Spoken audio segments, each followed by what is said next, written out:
नारद जी को एक और इतिहास सुनाने लगे कि हे नारद जी, देखिए किस प्रकार से इस कथा को सुनकर के महापापियों की शुद्धि होती है।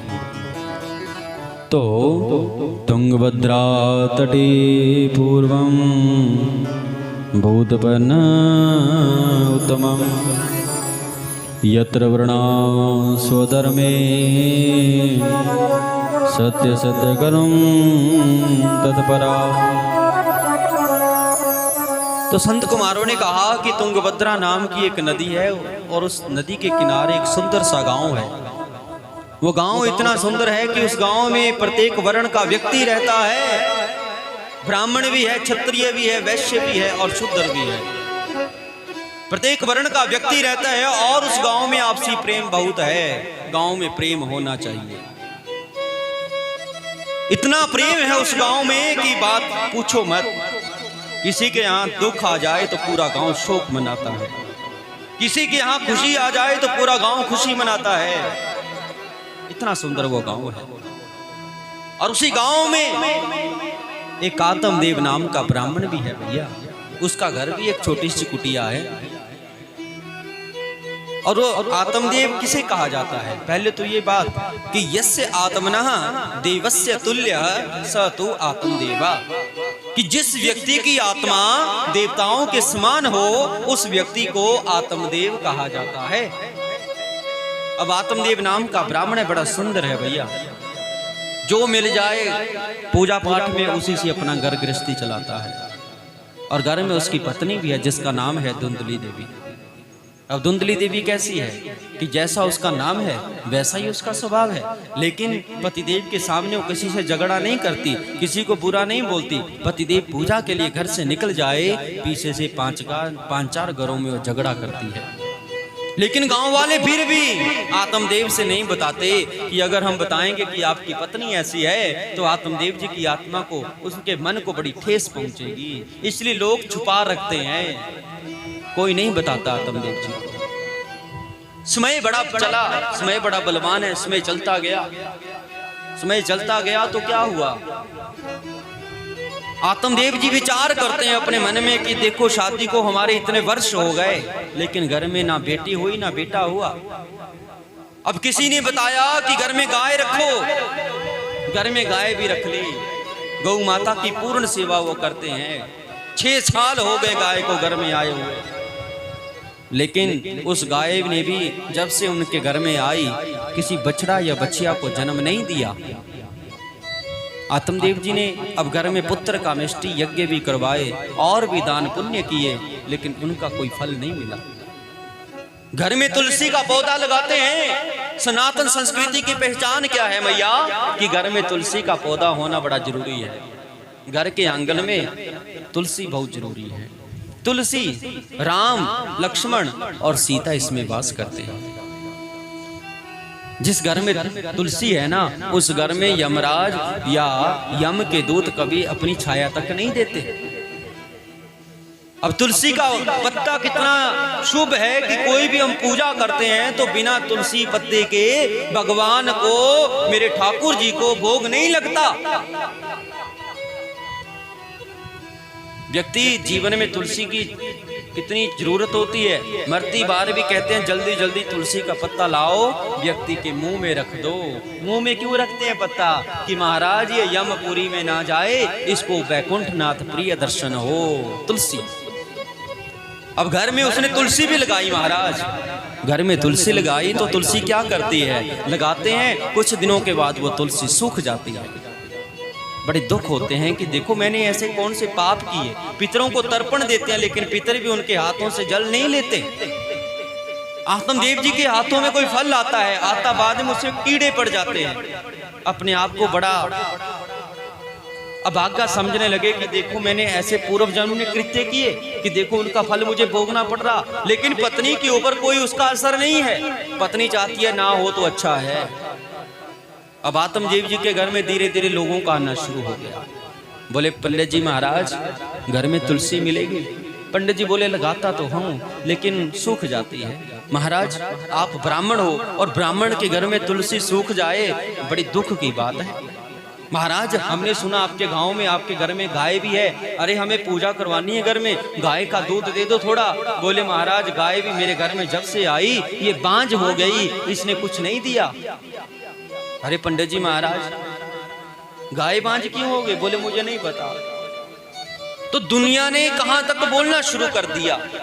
बोले महाराज आपके घर में पुत्र नहीं है, इसी पुत्र ना होने के कारण आपके घर में ये सब कुछ हो रहा। महाराज आप इतने ज्ञाता हो, विद्वान हो, कोई अपने घर में पूजा पाठ कोई ऐसी चंडी का पाठ करवाओ, हो जाएगा। बोले महाराज मैंने सब कुछ करके देख लिया लेकिन कोई फल मुझे नहीं मिला। अब दुनिया कहाँ टिके महाराज। लोग उनको जब कहीं पूजा करने जाए तो पंडित जी को अब छेड़ने लगे। बोले पंडित जी घर में पुत्र नहीं है, क्या हुआ? घर में गाय है, बांझ है। अब इतना सुन रहे हैं आत्मदेव जी। एक दिन आत्मदेव जी ने अपने घर को छोड़ दिया महाराज, घर छोड़ करके जंगल की ओर चले गए कि अब मैं अपने प्राणों को छोड़ दूंगा। क्यों? रह करके भी कोई फायदा नहीं है। जब घर में पुत्र ही नहीं तो रह करके क्या करूंगा? चले गए जंगल की ओर। जंगल में गए महाराज और जा रहे एक ही बात रो रहे, बस कि मेरे घर में पुत्र नहीं, पुत्र नहीं। घने जंगल में चले गए। अब गला जो है सूखने लगा, गला सूखने लगा। अब देखिए कोई बुद्धिमान व्यक्ति होता है ना, आत्महत्या। अब मैं कुछ लोगों के क्वेश्चन और आते हैं कि महाराज कोई एक्सीडेंट में मर जाए या कोई आत्महत्या किसे कहा जाता है, और जो लिखित है जितना जिसको समय मिला है वो क्या है। अब कहते हैं जो व्यक्ति जहर खा करके खुद मरता है, जो व्यक्ति जहर खा करके खुद मरता है या कोई पानी में छलांग लगा दे उसको बोलते हैं हम आत्महत्या। उसकी उम्र पूरी नहीं होती कि वो जहर खा ले। वो देखिए एक ड्राइवर होता है ना, मेरे पास गाड़ी है, मैंने एक ड्राइवर के पास में गाड़ी दे दी, मैंने उसको कहा कि आप चलाओ, लेकिन मैंने उसको चलाने के लिए बोला है, उसको कहीं मारने के लिए नहीं बोला कि गाड़ी को खत्म कर दो। अब ड्राइवर हमारा कैसे गाड़ी को चलाता है? ब्रेक भी उसके हाथ में है, ब्रेक हमारे हाथ में है, रेस भी हमारे हाथ में है और स्टीयरिंग भी हमारे हाथ में है। लेकिन ड्राइवर चलाएगा कैसे, वो उसकी सोच के ऊपर निर्भर करता है, उसकी ड्राइवरी के ऊपर। कोई व्यक्ति नशा करके ड्राइवरी करेगा तो वो सीधा नहीं चलेगा, कहीं ना कहीं वो गाड़ी को मारेगा, अपने आप भी मरेगा, गाड़ी को भी खत्म करेगा। वैसे ही परमात्मा ने हमें ये शरीर दिया है, हमारे हाथ में बुद्धि नाम की इंजन है, ब्रेक है, सब कुछ है, लेकिन अगर हम फिर भी बिना सोचे समझे कोई कदम उठाते हैं उसको बोलते हैं आत्महत्या। और वो आत्महत्या कब तक रहेगी कि 100 कल्प पर्यंत आदमी प्रेत बन करके घूमता है, उसकी कभी गति नहीं होती। प्रेम से बोल दो राधे राधे राधे राधे। कोई व्यक्ति अटैक होकर के मर गया या कोई व्यक्ति चलता चलता मर गया, उसको समझो कि इसका इतना ही लेखा जोखा था, उसको हम आत्महत्या नहीं बोल सकते। प्रेम से बोल दो राधे राधे। अब आत्मदेव जी महाराज जा रहे हैं, सोच भी रहे हैं कि अगर मैं मर गया तो देखो एक ब्राह्मण होने के नाते आत्महत्या ये कलंक मेरे जीवन में लग जाएगा। जा रहे हैं तो आगे गांव जंगल में एक तालाब दिखा, तालाब में उन्होंने शीतल जल को पान किया। मन थोड़ा गुस्से में था, अगर घर में कभी झगड़ा भी हो जाए ना, एक व्यक्ति बोल रहा है तो दूसरा बुद्धिमान होना चाहिए, समझदार, उसको वहां से वो जगह छोड़ के चले जाना चाहिए।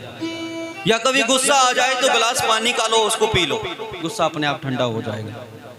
आत्मदेव जी ने क्या किया, जल पिया, वहीं वृक्ष के नीचे बैठे विचार करने लगे कि अगर मैं अपने यहाँ मर जाऊं तो गांववासी क्या पूरे इलाके में मेरा नाम बदनाम हो जाएगा। विचार करने लगे और विचार करते करते ठंडी ठंडी हवा चल रही और नींद पड़ गई। नींद खुली तो क्या देखा कि एक संत महापुरुष उसके सामने से जा रहे हैं। देखा इस घने जंगल में एक संत नहीं है, ये भगवान है, भगवान समझ लिया और उठे, दौड़े गए, संत के चरणों में आकर के गिर गए, विलाप करने लगे। महापुरुषों ने पूछा, अरे भैया इस घने जंगल में आप रो क्यों रहे हो और मेरे चरणों को छोड़ो। कथम रोदसी विप्र काते चिंता बलियसी। अरे ब्राह्मण देव कथम रोदसी, आप क्यों रो रहे हो, आपके मन में काते चिंता बलियसी, आपके मन में क्या चिंता है, अरे मुझे बताओ। अब ब्राह्मण जो है चरण नहीं छोड़ रहा, बोले महाराज साधु संत को बंद की ब्राह्मण को प्रणाम, श्रोता गण कर जोर से सबको सीताराम। साधु महात्मा पीताम्बरधारी कोई मिल जाए ना तो ये मत देखो जात ना पूछो साधु के पूछ लीजिए ज्ञान। हम लोग कभी बार साधु महात्मा हमारे घर में आ जाते हैं तो हम लोग बाबा आपकी जाति क्या है देंगे हम 10 रुपए नहीं, और उससे 1000 क्वेश्चन करेंगे। बाबा आपकी जाति क्या है, आप बाबा क्यों बने, आपका जन्म कहाँ हुआ। अरे जात पूछ के आपको क्या करना है, इंसानियत पूछो। इस धरती के ऊपर इंसानियत रखो, जाति पाति मत भिलाओ। ये जातिवाद बातीवाद ये किसी शास्त्रों ने नहीं फैलाया, ये हमारे भारत देश की जो सरकारें हैं उन्होंने जाति के नाम पर हम लोगों को लड़ाया और हमारे ही ऊपर शासन किया। प्रेम से बोल दो राधे राधे राधे। एक गांव में 2 गुट बन गए। कहते हैं राजनीति और घर के बाहर जो हमारी जो पोस्ट है जो हम कार्य करते हैं वो अपने दरवाजे के बाहर ही रखनी चाहिए। राजनीति जिस घर में 2 गुट बढ़ जाए ना तो उस घर में कभी जीवन में शांति नहीं रहेगी। राजनीति संविधान यही कहती है कि उसको घर से बाहर गेट के बाहर ही छोड़ दो और घर में अपनत्व जैसे हमारा परिवार है उस परिवार के नाते परिवार में रहो। अब जात ना पूछो साधु के पूछ लीजिए ज्ञान। हम महात्माओं से बाबा जाति क्या है, बिरादरी क्या है, कहाँ हुए, क्यों आए। अब आपको 10 रुपए आप कोई काम कर लो, अरे मांगना भी हर किसी के बस की बात नहीं होती। बाबा आपको बोले कि ये पीताम्बर डालो और घर घर में कमंडल उठा करके घूम सकते हो। अरे आटा मांगने के लिए तो अगर घर में कोई चीज खत्म हो जाए तो हम पड़ोसी के यहाँ नहीं जाते, हम मांगने कहाँ जाएंगे। मांगना भी ऊपर वाले ने लिखा है, हर कोई नहीं मांग सकता। प्रेम से बोल दो राधे राधे राधे। अब देखिए बाबा के आगे प्रणाम किया आत्मदेव जी और रो भी रहे। बाबा बोले अरे कहते हैं जो महात्माओं का जो हृदय होता है नवनीत, नवनीत कहते हैं मक्खन, मक्खन से भी कोमल होता है। और महात्माओं को अगर ठेस पहुंचाएंगे, कहते हैं मेरे प्रभु ने कहा है, मेरे ठाकुर जी ने कहा है कि साधु महात्माओं का जो अपमान करता है वो साधु महात्माओं का अपमान नहीं, उसने मेरा अपमान कर दिया। भगवान कृष्ण के पुत्रों ने महात्माओं का अपमान किया था तो भगवान होते हुए भी भगवान कृष्ण अपने पुत्रों को नहीं बचा पाए थे, क्योंकि कहा है भगवान ने एकादश स्कंद में श्रीमद् भागवत महापुराण के कि साधवो हृदयम मय्यम्मा, कि साधुओं के हृदय में मेरा वास है और मैं साधुओं के हृदय में वास करता हूँ। प्रेम से बोल दो राधे। प्रणाम किया बाबा के आगे। बाबा बोले रोना बंद करो भैया, मेरे चरणों को छोड़ो। आप रो क्यों रहे हो, आपके रोने का कारण क्या है। अब बोले बाबा मुझे वरदान दो, पहले चरण तभी छोड़ूंगा, अपने बारे में तभी बताऊंगा, आप पहले वचन दो मुझे कि आप मुझे वरदान दोगे। महात्मा बोले वचन तो मैं तभी दूंगा, पहले मुझे पता तो चले कि आपको कौन सा वरदान चाहिए। मुझे लगता है कि आप भक्ति के लिए रो रहे हो, परमात्मा से मिलने के लिए रो रहे हो, लेकिन आत्मदेव जी बोले नहीं बाबा, मैं परमात्मा से मिलने के लिए नहीं इस जंगल में आया हूँ, मुझे पुत्र प्राप्ति का वरदान चाहिए। बाबा ने कहा अरे पुत्र के लिए, मैंने सोचा भगवान के लिए घूम रहे हो, आप तो पुत्र के लिए घूम रहे हो। अरे पुत्र होना ना होना ये उसके हाथ में है। जैसा हम अगर फसल बोएंगे ना कणक की तो उसमें कणक ही लगेगी, उसमें मक्की नहीं आ सकती। ये हमारे कर्मों का लेखा जोखा है। अरे मैं आपको ये वरदान नहीं दे सकता। तो आत्मदेव जी अपने बारे में बताने लगे बाबा मैं आत्मदेव हूँ, ब्राह्मण जाति से हूँ, और महाराज मेरे घर में इतना दुख है कि घर में गाय भी मैंने पाली, वो बांझ हो गई, मेरे हाथों में फल आता है वो सड़ जाता है, मेरे पितर जो है मेरे हाथों से जल नहीं लेते। अरे ऐसे भाग्यहीन निर्वंशी के जीने का फायदा क्या। अरे महाराज आप महादयावान हो, संत महापुरुष जो है दयावान होते हैं और दयावानों की विभूतियां परोपकार के लिए होती है। प्रेम से बोल दो, थोड़ा जोर से बोल दो भैया। हाँ, दयावान जो लोग होते हैं उनकी विभूतियां परोपकार के लिए होती है। जैसे दानेन पानेन तु कंकणेन स्रोतम श्रुतने वना कुंडले विवातिकाया करुणा पराणाम परोपकारेण चंदने। अरे महाराज, दयावानों की जो विभूतियां हैं वो परोपकार के लिए होती है। जैसे हाथ दान देने से सुसज्जित होता है, दान हाथ जो है दान देने से विभूषित होता है। भगवान ने ये काया बनाई है ना हमारी, हाथों से दान करिए, पांव दिए हैं तीर्थ करिए, जीवा दी है वाणी जपिए, आंख दिए है भगवान का दर्शन करिए, और सोच दी है कि हर समय भगवान का स्मरण करिए, उसके बारे में सोचिए। जैसे हाथ, अगर हाथों में हम कुंडल डाल लेंगे ना सुंदर सुंदर, अगर हाथों से दान नहीं किया तो वो आपके कुंडल भी जीरो है, उनकी कोई गणना नहीं होगी। ना दानेन पानीर न तो कंकणेन, कि हाथ जो है दान देने से विभूषित होता है, कंगन डालने से नहीं। और कानों की शोभा कथा सुनने से होती है, सुंदर कुंडल डालने से नहीं होती। और महाराज, दयावानों का जो शरीर है वो परोपकार के लिए होता है, चंदन के लिए नहीं। प्रेम से बोल दो राधे राधे। राधे राधे। जिस प्रकार नदियां अपना जल अपने आप नहीं पीती, पिबन्ति नद्या स्वयमेव नावा स्वयं न खादन्ति फलानि वृक्ष। जिस प्रकार नदियां अपना जल अपने आप नहीं पीती, दूसरों को पिलाती है। और वृक्ष जो है आम फल देता है, वो अपने आप नहीं खाता, दूसरों को ही खिलाता है। और ये बारिश होती है ना, ये अपने लिए नहीं होती, हमारे परोपकार के लिए होती है, हमारे लिए होती है। भगवान अगर बरसे तो दुनिया के लिए बरसते हैं, अपने आप के लिए नहीं।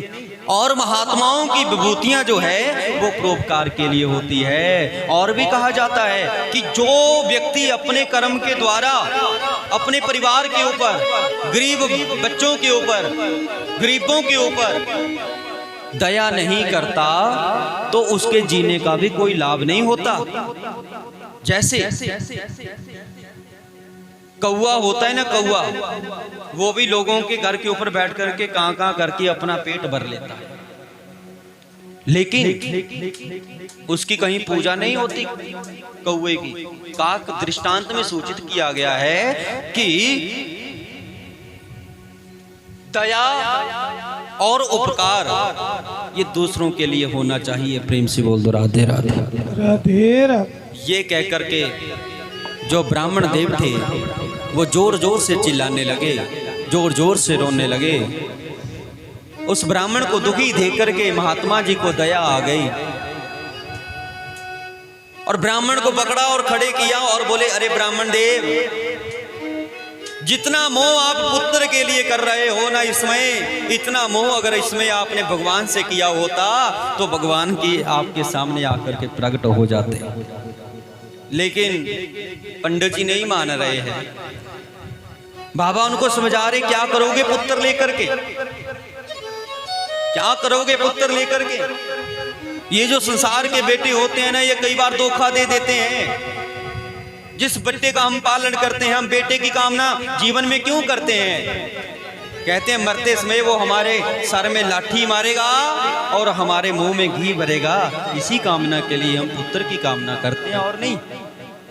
एक पुत्र होता है कि होकर के मर गया, हम 10-5 महीने रोते हैं, फिर चुप हो जाते हैं, चलो बाबा हुआ था लेकिन चल बसा। एक होता है कि होकर के अच्छा निकल जाए, वो तो कुल का नाम रोशन कर देता है। एक पुत्र ऐसा होता है कि बड़े होकर के वो कुपुत्र बन जाता है। अगर कुपुत्र बेटा बन जाए तो 1000 लोटे भी हमारे घी में मुंह में घी के भर देगा, तब भी हमारी आत्मा को शांति नहीं मिलेगी। इसलिए हमने देख लिया है बाबा, अरे पंडित जी महाराज, आपको मैं पुत्र प्राप्ति का वरदान दे भी दूं, लेकिन आपको पुत्र सुख नहीं मिलेगा। पुत्र सुख भी भाग्य का होता है, पुत्र सुख भी भाग्य का होता है। जैसे कुबेर जी, वही बात है, धर्म अर्थ काम मोक्ष सब कुछ आपको यही मिल गया। धर्म, बेटा धर्म के रास्ते के ऊपर चला है, आप भी धर्म के रास्ते के ऊपर रहे, आपने 60 साल ड्यूटी भी की, कभी गलत संगत में नहीं गए। ये सबसे बड़ी बात है कि देखो जिस डिपार्टमेंट में नौकरी करके आए और 1 रुपए तक का नशा भी इन्होंने जीवन में नहीं किया, तब ही ये आज महल बने हैं। अगर व्यक्ति धर्म के रास्ते के ऊपर ना चलता और पकड़ लेता दूसरा ही रास्ता कि उठा के लाते घर को, वही पी कर के घिरे रहे, तो ये महल नहीं बनते, तो बेटा भी आज इतना समझदार, इतना सूझवान नहीं होता। क्योंकि आम को देख करके आम रंग पकड़ता है। प्रेम से बोल दो राधे राधे। राधे राधे। कई बार हम बच्चों के सामने कहते हैं जब बच्चे हो जाए ना, अगर कोई गलत रास्ते के ऊपर भी चल रहा है, बच्चे हो जाए तो व्यक्तियों को अपने रहने सहने में, खाने पीने में, उठने बैठने में धीरे धीरे करके बदलाव कर लेना चाहिए। जो व्यक्ति समय रहते अपने जीवन में बदलाव नहीं करता है तो उस व्यक्ति को कभी सुख की कामना नहीं होती। प्रेम से बोल दो राधे राधे। राधे राधे। इसलिए सब कुछ मिल गया। माता जी को देखिए, माता जी ने भी 4 धाम कर लिए। जिस घर में भगवान की कथा हो जाए, समझिए उस घर में वृंदावन धाम बन गया। और जहाँ वृंदावन धाम कहाँ कि जहाँ मेरे प्रभु वास करते हैं और भगवत प्रेमी कथा रसपान करने, प्रभु के दर्शन करने, प्रभु की लीला को सुनने आए, वो घर वृंदावन धाम बन गया। बोले बाल कृष्ण लाल की जय हो। थोड़ा जोर से बोले वृंदावन बिहारी लाल के भजन करो। घर में पुत्र हो गया, बड़ा खुश, बांटा, दान किया, नवग्रह पूजन किया। वाचित्वा स्वस्त्ययनम जात कर्मात्मजस्व। स्वस्ति वाचन आत्मदेव जी घर में करवाते हैं, महात्माओं को दान दक्षिणा देते हैं। और देखिए घर में पुत्र हो गया, अब लोग बधाई देने आ रहे हैं कि आत्मदेव जी घर में बेटा हो गया, बड़ी बधाई की बात है। अगर आज बेटा हो जाए तो लोग बधाई देने आते हैं और सगन भी डालते हैं कि देखो बधाई हो महाराज, बधाई हो। आत्मदेव जी बड़े खुश हो रहे हैं, पूरा गांव बधाई देने के लिए आए। अब धुंधली देवी बोली महाराज बधाइयाँ ही लेते रहोगे लोगों से या मेरे बारे में भी सोचोगे? आत्मदेव जी बोले क्या हुआ, बोलो। तो बोली महाराज हमारे बच्चे को दूध कहाँ से पान करवाऊंगे, मेरे स्तनों में दूध नहीं आए। आत्मदेव जी को चिंता हो गई, अब क्या से पालन होगा बेटे का। अपने आप फिर बोल उठी धुंधली देवी कि बोली महाराज मेरी बहन के यहाँ बेटा हुआ था, वो बड़ी गरीब है, उसका बेटा हो करके मर गया, वो हमारे बच्चे को दूध पिला देगी और उसको हम थोड़ा दान दे देंगे, धन दे देंगे। आत्मदेव जी बोले कोई बात नहीं, बुला लो। आज बेटे की माँ ही बेटे के पास आ गई और बेटे को दुग्ध पान कराती है और उनसे धन लेके जाती है। प्रेम से बोल दो राधे राधे। राधे राधे। 3 महीने हो गए उत्सव मानते हुए। 3 महीने के बाद घर के भीतर जो गाय है उसने भी एक बेटे को जन्म दे दिया। वो बेटा कैसा है, जिसका सारा शरीर मनुष्य जैसा, केवल कान है गऊ जैसे। नाम पड़ गया गोकर्ण महाराज। बोलिए गोकर्ण महाराज के। अब लोग देखने के लिए आने लगे कि आत्मदेव जी की खुशी का ठिकाना नहीं कि देखो पहले एक पुत्र के लिए तरसता था, अब ऐसी महापुरुषों की कृपा हुई कि घर में 2-2 हो गए। बधाई देने लगे लोग, बड़ी दूर दूर से देखने आए गोकर्ण जी महाराज को। अब नामकरण की बारी आई। धुंधली देवी बेटे हमारे देखो बड़े हो रहे हैं और बच्चों का नामकरण भी करना है। धुंधली देवी बोली महाराज मेरा नाम है। आत्मदेव जी बोले मैं चाहता हूं कि मेरा नाम है आत्मदेव, बेटे का नाम होगा नामदेव या रामदेव। धुंधली बोली महाराज 9 महीने गर्भ में मैंने रखा और नामकरण की बारी आई तो अपने जैसा नहीं महाराज, मेरा नाम है धुंधली देवी और मैं अपने बेटे का नाम धुंधुकारी रखूंगी। प्रेम से बोल दो राधे राधे। राधे। नाम रख दिया धुंधुकारी।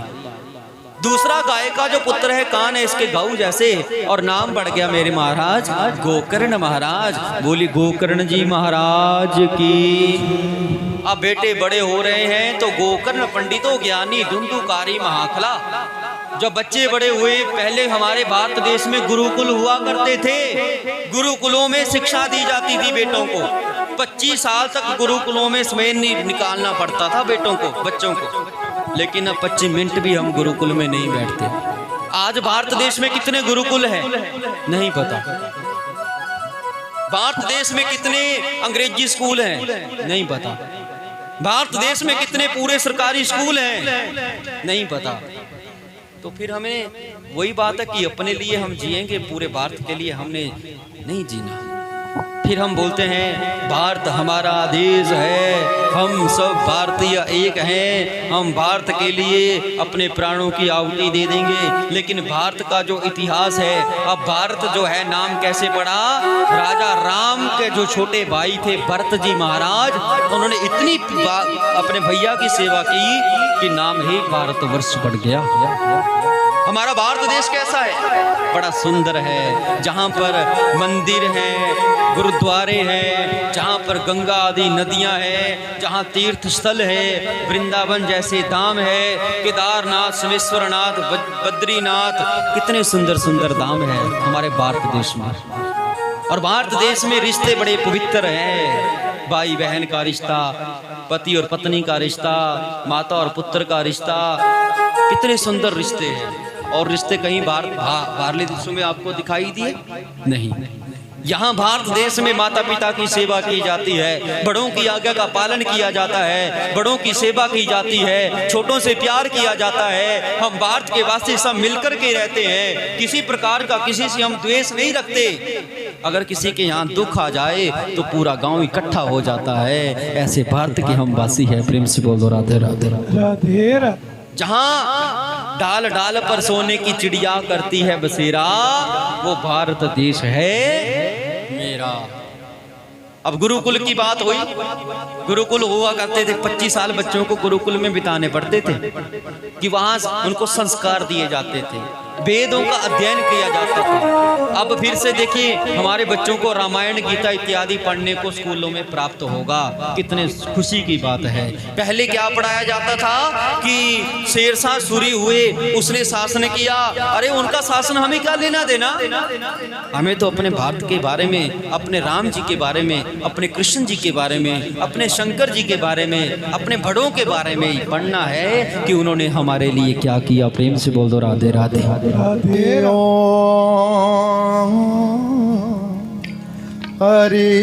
और महात्मा जी के बीच अब महात्मा जी ने कहा अरे आत्मदेव खड़े हो जाओ, पकड़ा। और फिर महात्मा जी कह रहे हैं कि मुंचा ज्ञानम प्रजा रूपम बलिष्ठा कर्मणो गति, कि जो ये पुत्र मोह है इसे छोड़ दो। मैंने आपके माथे की रेखाओं को पढ़ लिया। अरे आत्मदेव जी, आपके इस जन्म तो क्या, आने वाले 7 जन्मों तक आपके घर में पुत्र नहीं होगा। आत्मदेव जी ने इतना सुना और संत के चरणों में गिर गए, जोर जोर से विलाप करने लगे, रोने लगे, अपना सर पटकने लगे, माथे से खून निकाल लिया। महात्मा जी ने देखा ये मर जाएगा। अब संत जो है कहते हैं परोपकारी होते हैं, उसी में अपनी झोली में हाथ डाला और एक फल निकाला और वो फल आत्मदेव जी के पास दे दिया। लो आत्मदेव, ये लो फल, आपके घर में पुत्र हो जाएगा। लेकिन अपनी पत्नी से कहना कि इसे विधि से खा लेना। आत्मदेव जी ने हाथों में फल लिया, बड़े खुश हो गए कि मैं भी अब पिता बन जाऊंगा। आत्मदेव जी महात्मा जी के आगे फिर से प्रणाम करते हैं मेरे प्रभु, और अपने घर की ओर आ जाए। घर में आए, पत्नी देखा पतिदेव बड़े खुश हैं आज। अब पानी पिलाया और आत्मदेव जी से रहा ना गया और कहा देवी ये लो फल। पत्नी के हाथों के ऊपर फल दे दिया, देवी इस फल को खा लेना। देवी बोली महाराज ये कैसा फल है? बोले इस फल को खाने से हम पिता बन जाएंगे और आप माता बन जाओगे, हमारे घर में भी पुत्र हो जाएगा।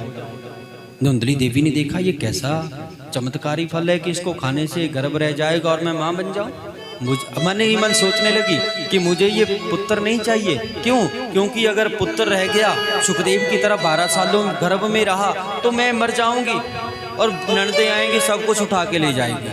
अनेकों कहते हैं जो उल्टा स्त्री होती है उसके मन में अनेकों विचार आते हैं और सोच रही है। अब आत्मदेव जी बड़े, एक आत्मदेव जी के साथ का दृष्टांत सुनाऊंगा आपको कि एक व्यक्ति था, उसकी पत्नी भी धुंधली देवी की तरह थी। अब पतिदेव करते थे पूजा पाठ, लेकिन वो पूजा पाठ को मानती नहीं थी। एक दिन क्या हुआ कि व्यक्ति के पिताजी जो थे स्वर्गवास हो गए थे। अब सोचने लगा कि पिताजी का श्राद्ध आया, श्राद्ध तो मुझे करना है, लेकिन कैसे करूं। पत्नी से कहूंगा देवी श्राद्ध करना है, तो पत्नी नहीं मानेगी। अब कहते हैं जो समझदार व्यक्ति होता है ना, वो धीरे धीरे अपनी पत्नी को समझ लेता है कि ये कैसे घर को संभाल पाए, कैसे इसको रास्ते के ऊपर लाऊं। अब पतिदेव क्या करते हैं कि उल्टी बात कर करके अपनी पत्नी से काम निकलवाते हैं। अब आया श्राद्ध का दिन, पत्नी से बोले देवी, बिठाया अपने पास और बोले देवी पिताजी का श्राद्ध आया, हम नहीं करेंगे। बोले मैं तो पहले ही चाहता हूं कि हम श्राद्ध नहीं करेंगे। पत्नी ने कहा, पतिदेव ने मना कर दिया श्राद्ध करने से, तो बोली हाँ महाराज मुझे तो श्राद्ध आपके पिताजी का करना ही करना है। पतिदेव ने देखा काम बन गया। अब सोचने लगे खाने में एक ही संत को बुलाएंगे, एक ब्राह्मण को बुलाएंगे। नहीं महाराज एक नहीं, पूरे 11 आने चाहिए घर में। ये भी बात ठीक हो गई। बोले तो 1-2 पकवान बनाएंगे। नहीं महाराज हम तो 7 पकवान बनाएंगे। अब देखिए श्राद्ध का दिन आ गया पास में, 11 ब्राह्मण जमा लिए, बिठा लिए, सबको बड़ा अच्छा पिंड पूजा हुई, सबको भोजन कराया, बड़े भाव से सबने भोजन किया, संतों को दक्षिणा भी दी। बोले 1 रुपये दक्षिणा दे रहा हूँ मैं महात्माओं को। नहीं महाराज 1 नहीं देनी है, 11-11 रुपये दक्षिणा दो। सबको 11-11 दी, सारी बात ठीक हो गई। लेकिन संत महापुरुष आशीर्वाद दे के वहां से चले गए। लेकिन घर में जो पिंड हुआ था ना, पिंड समझते हैं आटे का बनाया, वो पिंड की पूजा होती। अब पतिदेव सोचने लगे महाराज इसको हम चाहते हैं गंगा जी में प्रवाहित करें। अब वहां पर पतिदेव से गलती हो गई, पत्नी से सीधा ही कह दिया कि हम चाहते हैं कि इस पिंड को गंगा जी में प्रवाहित करें। तो पत्नी बोली गंगा जी में क्यों, गंगा जी में किराया खर्च के जाना है। अरे घर के बाहर गंदी नाली है, इसी में ही पिंड को उठाया और उसमें फेंक दिया। प्रेम से बोल दो राधे राधे। सारा किया किराया शून्य हो गया। कुछ दिनों के बाद पतिदेव ने देखा कि हमसे पाप हो गया, पिताजी का पिंड हमने गंदी नाली में फेंक दिया। अब गंगा जी में जाएंगे, जरूर जाएंगे, और पत्नी को भी साथ लेके चलूंगा।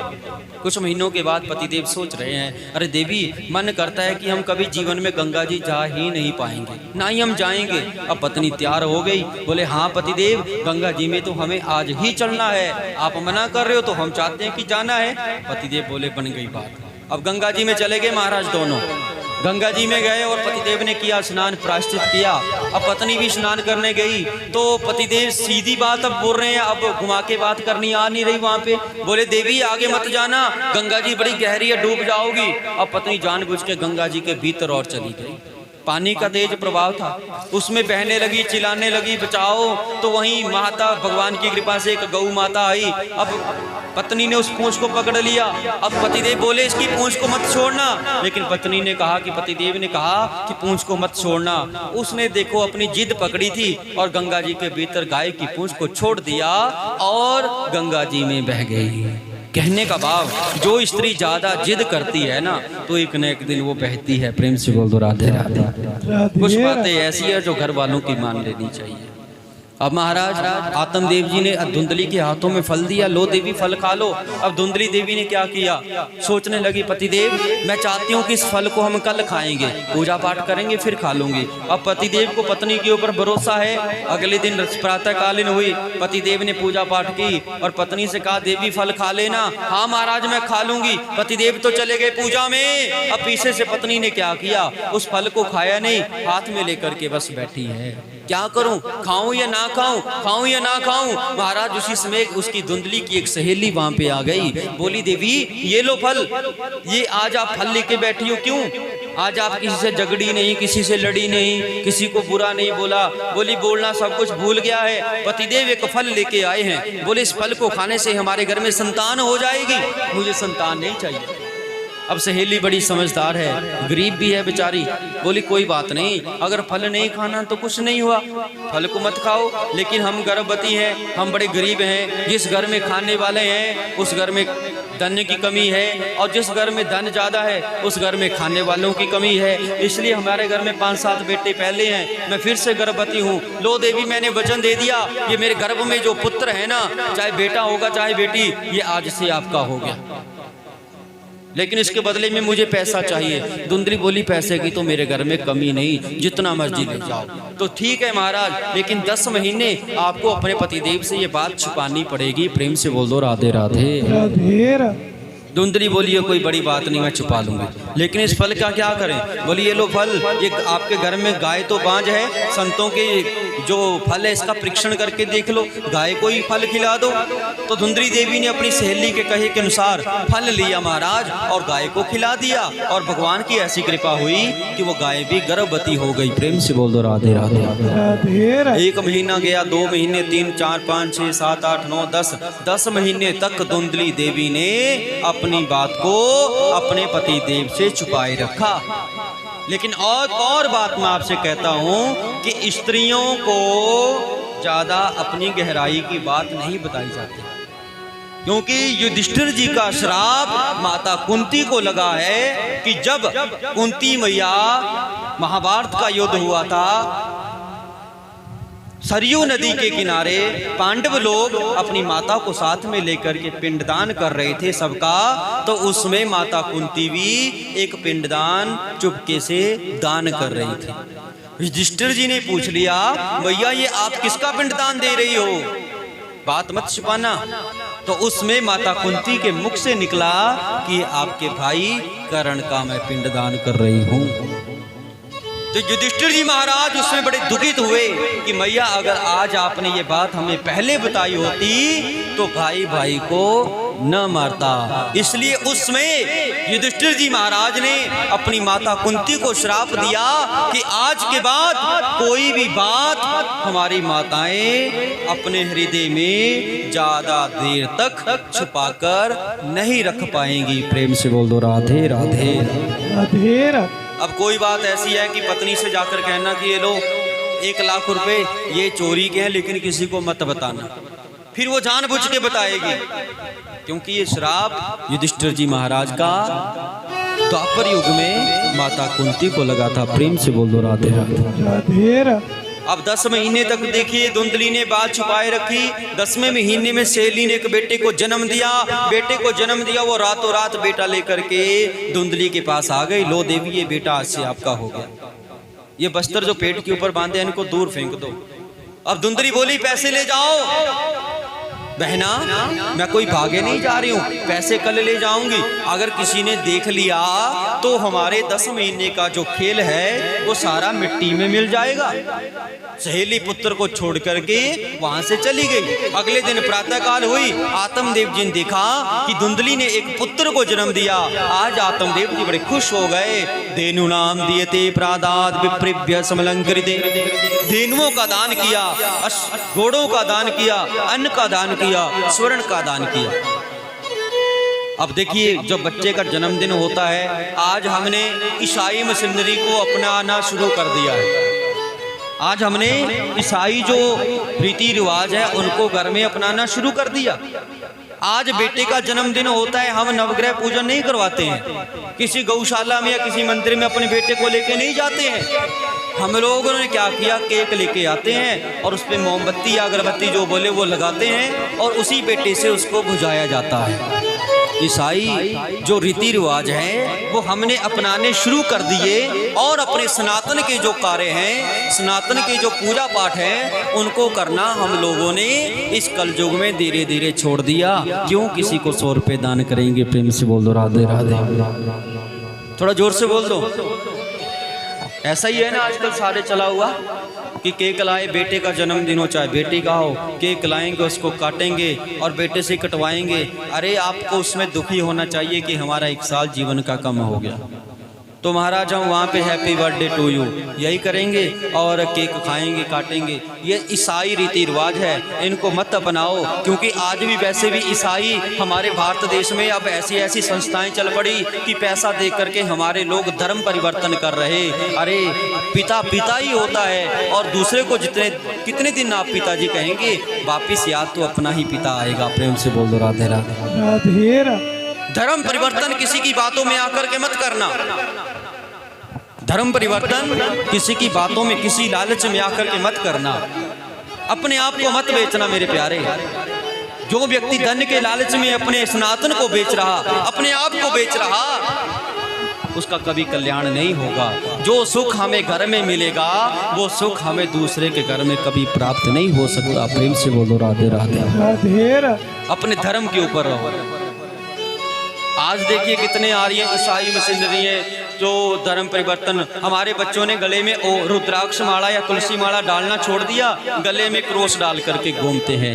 ये सारा ही बेड़ा गर्क जो है बॉलीवुड हॉलीवुड का हुआ कि उसको देख देख करके जैसे वो कर रहे हैं वैसे ही हमारे बच्चे भी कर रहे हैं। उसका असर हमारे बच्चों के ऊपर पड़ रहा।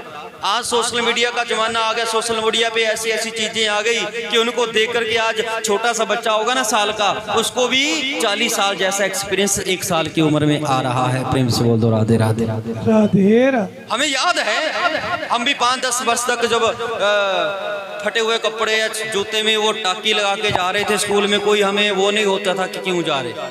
आज जो समय आ गया, अब बच्चे की थोड़ी सी पेंट भी अगर आजकल तो वैसे भी हम लोग जानबूझ के फाड़ी वाली पेंट जो है स्कूल में डाल के जा रहे हैं। कहीं रिश्तेदारी में करोड़पति भी होगा लेकिन वो फटी हुई पेंट डालेगा। आज का जो बेटा है साफ पेंट नहीं डालेगा, या ऐसा वस्त्र नहीं। कहते हैं फटा हुआ वस्त्र डालना मरे हुए के समान होता है। कभी जीवन में फटा हुआ वस्त्र फटी हुई पेंट मत डालना, अपने बच्चों को मत डलवाना। जो व्यक्ति फटी हुई पेंट या वो टी शर्ट जो कहीं कहीं से कटी होती है ना, तो समझ लो राहु उसके ऊपर सदा विराजमान रहेगा और उसकी आत्मा को, उसके मन को शांति नहीं, वो हर समय भ्रमित ही घूमेगा, कहीं कामयाब नहीं होता। और दूसरी बात, अपने बच्चों के गले में जो क्रॉस पड़ रहा है ना, इसको खुलवाइए।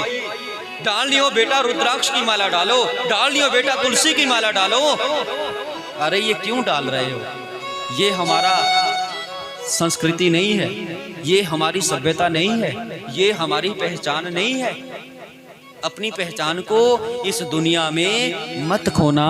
प्रेम से बोल दो राधे राधे। राधे राधे। अपनी आज जो पीढ़ी आ गई ना, आज जो समय है ना, बड़ा दुर्लभ, बड़ा खतरनाक सा समय है।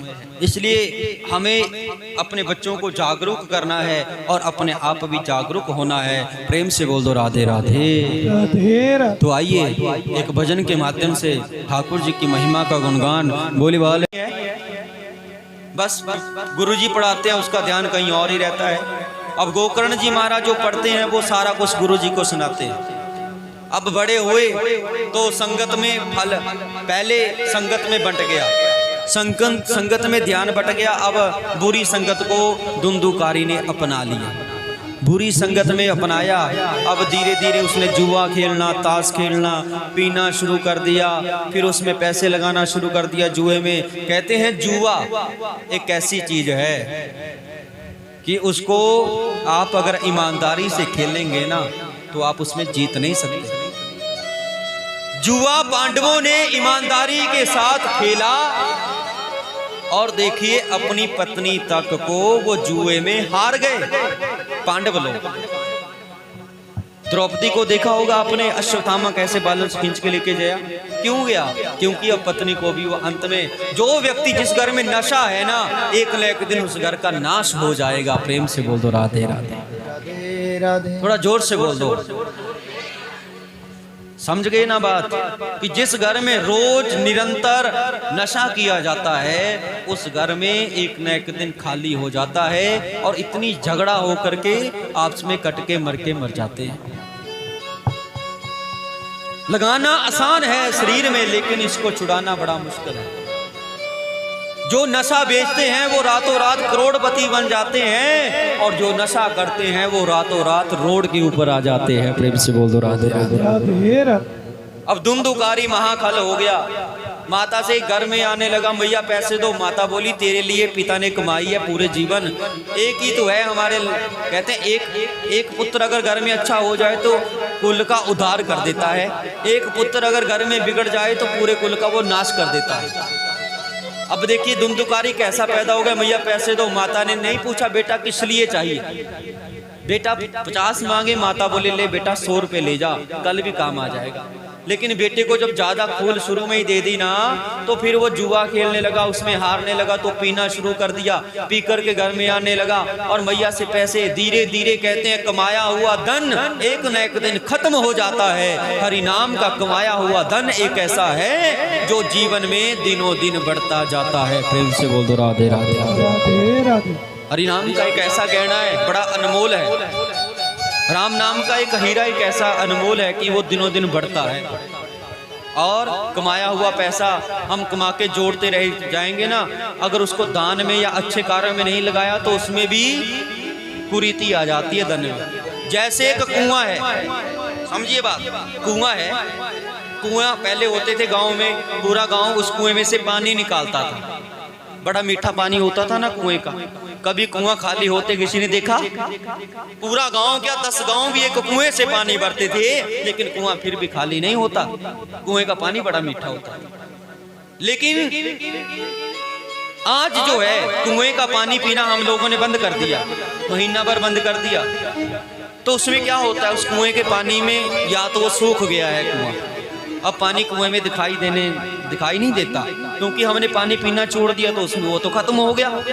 और दूसरा, या किसी कुएं में पानी है, अब पी करके देखो उस कुएं के पानी में बदबू पड़ गई है। क्यों? वैसे ही कमाया हुआ धन हमारा एक कुआं है, इसको हम बढ़ते जाएंगे। अगर उसको थोड़ा थोड़ा करके हमने अच्छे कार्यों में नहीं लगाया तो उस कुएं में बदबू पड़ जाती है, उस धन में विकृति पैदा हो जाती है, और वो धन हमें तो बिगाड़ेगा, उसका ज्यादा असर हमारे बच्चों के ऊपर दिखाई देता है। प्रेम से बोल दो राधे राधे। राधे राधे। थोड़ा थोड़ा दान करते जाएंगे। आज एक अमीर व्यक्ति की पहचान बताता हूँ आपको। एक व्यक्ति ऐसा है जो आज रातों रात अच्छा बन के आगे बढ़ रहा है।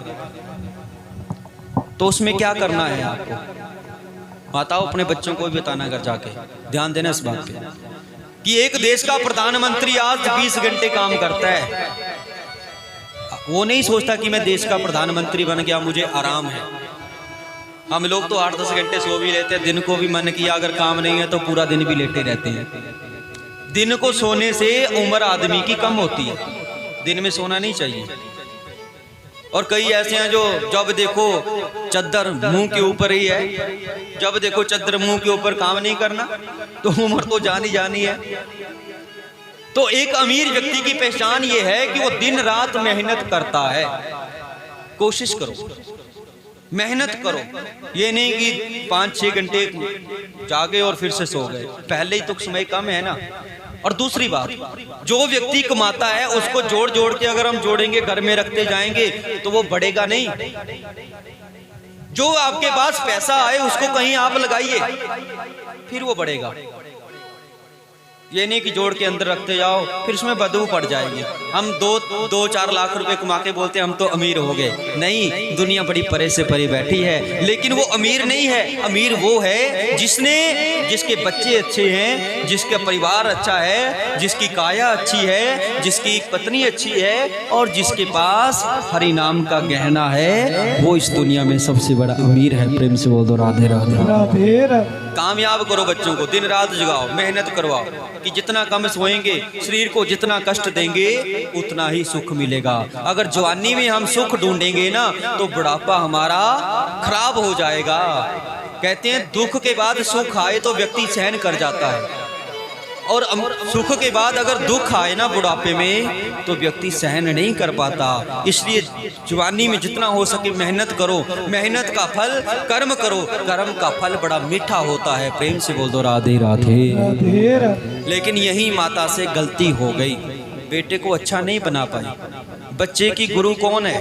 माता, जिसने जन्म दिया। छोटी अवस्था में बच्चे का लालन पालन किया। पिताजी तो कमाने के लिए बाहर ही रहते हैं, लेकिन घर में माँ है ना, माँ को पता है मेरा बेटा क्या करता है, कैसा वो पढ़ता है, कहाँ वो जाता है, क्या वो मोबाइल पे करे, क्या वो खाता है, क्या वो पीता है।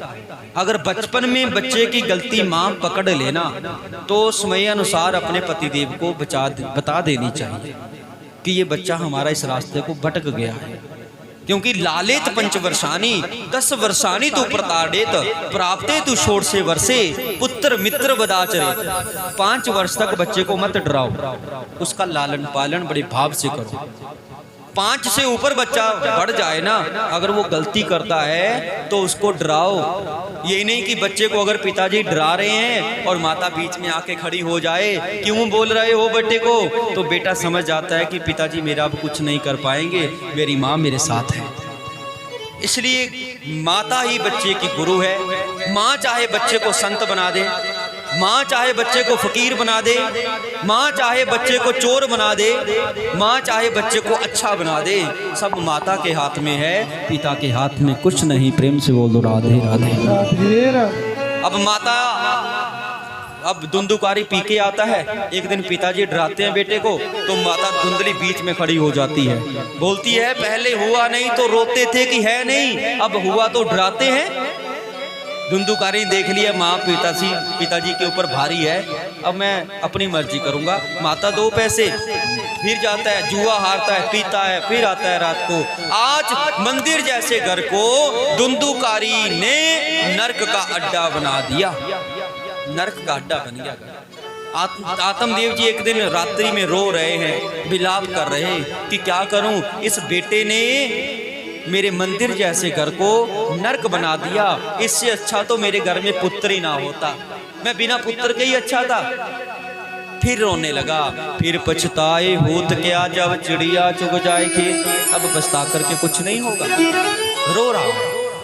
तो रात्रि में रो रहा तो गोकर्ण जी आ गए।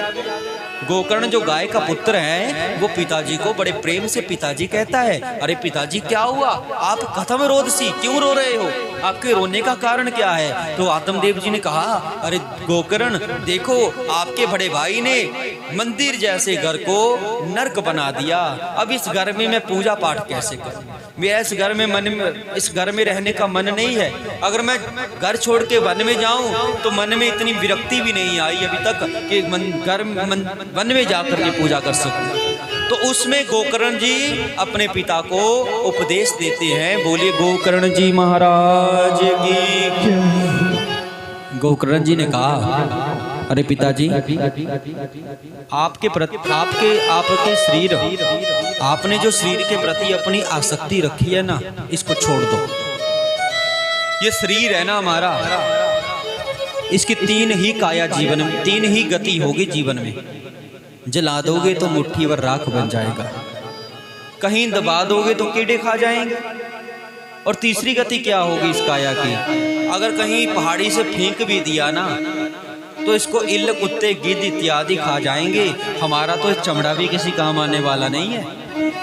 चौथी गति होगी इस काया की कोई नहीं हो सकती। तो शरीर को आप चाहे पंडित जी बोलो, चाहे महात्मा जी बोलो, चाहे चोर बोलो, कुछ भी बोलो, गति तो 3 ही सबकी होगी। इसलिए जो शरीर है ना, इसकी अगर आप बोलते हैं कि आंखें मेरी है और जुबान मेरी है या हाथ मेरे हैं या कान मेरे हैं, तो आप इनको बहरे होने से रोको ना। आंखें आपकी अपनी है तो इनको अंधा क्यों होने देते हो। आज बच्चा जन्मता बाद में है, बड़े बड़े चश्मे पहले लेंसों वाले लगा लेता है। आंखें तो आपकी अपनी, उनको बोलो ना आंखों को कि आंखें लाइट आ जाओ, लेकिन नहीं पकड़ सकते। कईयों की जुबान अंदर चली जाती है, कोशिश करो बोलने की, नहीं बोल पाते क्योंकि उसकी रजा है। ये कल भी बताया कि जो शरीर मिला है ये किराए का शरीर है, यहाँ कुछ अपना नहीं। अब पूरी रात गोकर्ण जी महाराज अपने पिता को उपदेश देते हैं। पिताजी ने उपदेश को सुना और घर को छोड़ करके वन की ओर उसी समय चले गए। प्रेम से बोल दो राधे राधे। श्रीमद् भागवत महापुराण के 10वें स्कंद का पाठ किया और अंत में आत्मदेव जी की मुक्ति हुई। आत्मदेव जी चले गए वन में, गोकर्ण ने देखा पिताजी चले गए, अब मेरा भी इस घर में काम नहीं, वो भी चले गए तीर्थों के ऊपर। अब घर में कौन है, माता है और बेटा है। अब धुंधुकारी ने देखा कि भैया का डर था, पिता का डर था, वो तो चले गए, डर खत्म हो गया। अब माता से बोले माता पैसे दो, माता बोली जितना कमाया था तेरे पिता ने सब खत्म कर दिया आपने। अब हीरे जवाहरात उनको लेके जाने लगा, उनको ही दांव पे लगाने लगा, दांव पे हीरे जवाहरात हारने लगा। सब कुछ खत्म हो गया। अब माता से बोले शराब पी के आता है मदिरापान, मैया पैसे दो। मैया बोले कुछ नहीं है। आज माता के कानों में बची थी बालियां बेचारी, उन्हीं को ही खींचने लगा, मैया ये दे दो। अब मैया ने अपने प्राण छुड़ाए, अपने आप को बचाया, भागी भागी भागी भागी, घर के बाहर कुआं है, उस कुएं में छलांग देकर के अपने प्राणों को छोड़ दिया। प्रेम से राधे राधे। राधे राधे। नहीं समझ आया था ना बेटे को, तो आज कैसी गति हुई, कैसे मृत्यु हुई। अब धुंधुकारी ने देखा ना भैया है, ना माता है, ना पिता है, अब मेरा ही राजघर में है। अब चोरी करने लगा।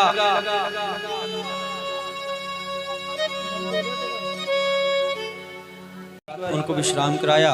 अगले दिन प्रातःकालीन हुई, गांव वासियों को पता चल गोकर्ण जी आ गए। गांव वासी बड़े खुश हुए, लेकिन गोकर्ण जी बड़े चिंतित है। क्यों? क्योंकि जब भैया अपना साथ वाला, कहते हैं अपने साथ वाला जब दुखी होगा ना भैया, तो आज एक बात और जीवन में बताऊं ना भैया, अगर कोई दो भाई है ना, तो एक बात याद रखना, कभी अपने भैया से क्या बोले उसको, कभी दगा मत करना, भाई की संपत्ति को मत हड़पना। क्योंकि भाई की संपत्ति को जो हड़पता है ना, भाई से जो छल करता है और माता पिता को अपनी ओर करके अपने पास ज्यादा संपत्ति करता है, तो उस व्यक्ति के बच्चे अच्छे नहीं हो सकते।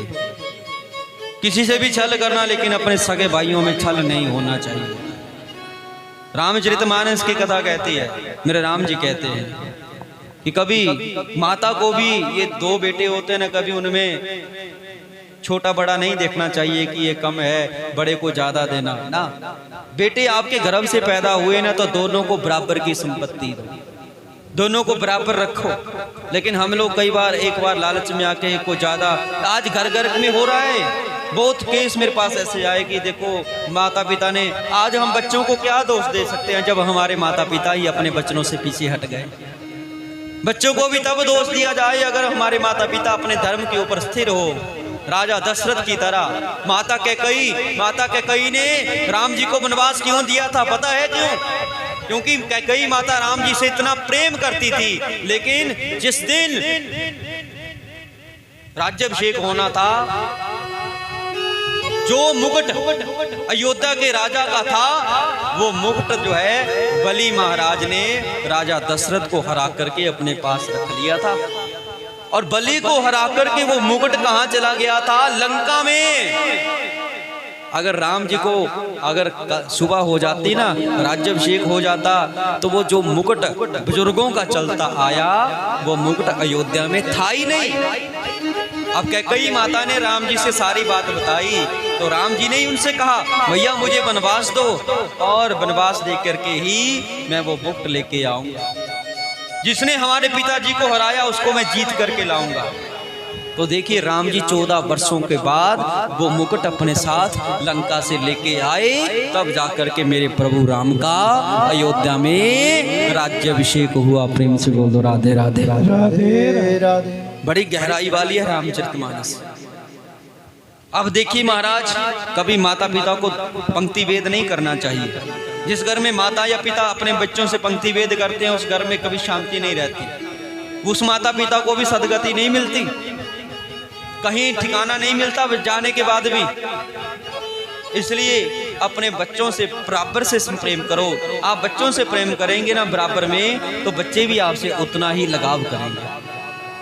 आज जितना प्रेम हम अपनी बहुओं से करेंगे ना, उतना ही प्रेम जो है हमारी बेटियों से उसके ससुराल में ससुराल वाले करेंगे।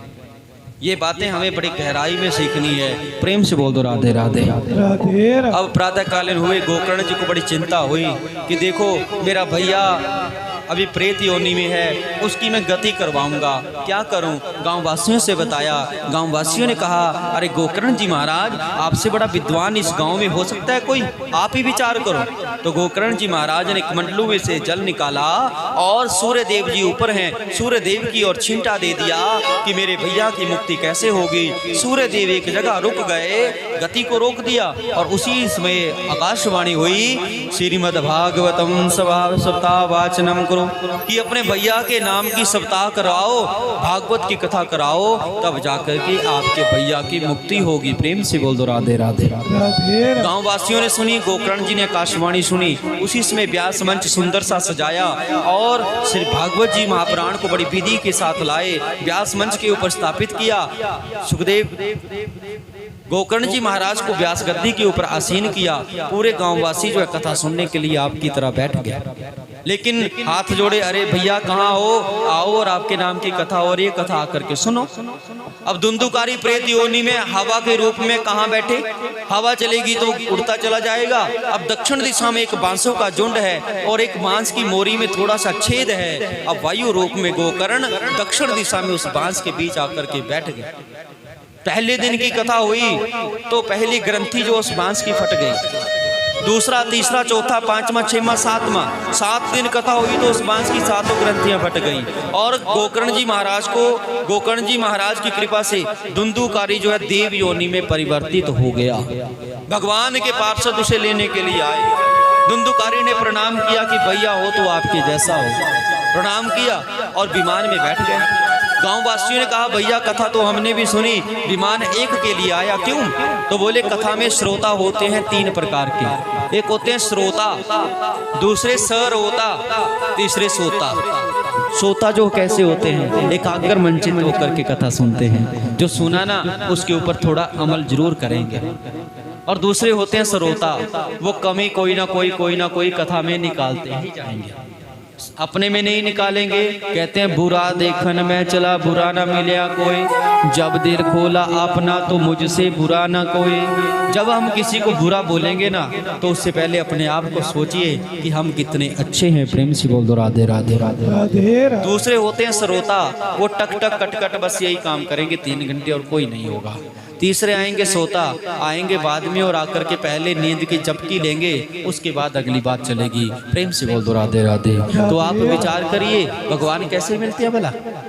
तो इसके बाद सूत जी महाराज कह रहे हैं कि 6 महीने के बाद फिर से गोकर्ण जी ने कथा की। गांव वासियों ने एकाग्र मंचित होकर के कथा को सुना, ध्यान से सुना। सबके लिए विमान आए, सब विमानों में बैठे, गोकर्ण जी महाराज बैठे और सब जो है परमधाम को चले गए। बोली बाल कृष्ण लाल के। इसके बाद आगे कथा आती है।